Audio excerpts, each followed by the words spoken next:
Malgré les pressions des États-Unis et les appels du secrétaire général de l'OTAN, Mark Rutte, pour que les pays membres de l'Alliance se mobilisent afin d'augmenter les dépenses de défense, l'Espagne a rejeté la proposition de dépenser à cette fin 5% de son produit intérieur brut.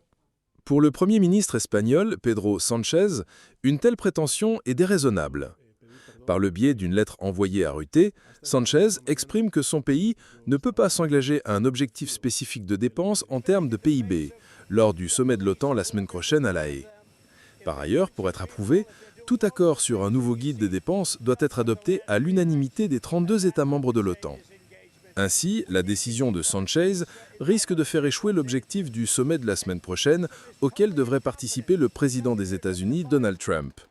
Une bonne partie des alliés américains au sein de l'OTAN sont sur la bonne voie pour soutenir la demande de Trump, qui souhaite qu'ils investissent 5% du PIB dans leurs besoins de défense et militaires. Sánchez ne partage pas cet avis.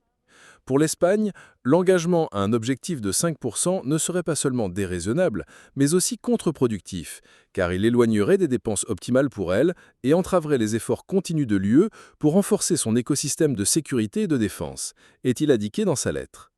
L'année dernière, l'Espagne était le pays de l'Alliance transatlantique avec le niveau le plus bas de dépenses de défense, consacrant à cette fin moins de 2% de son PIB.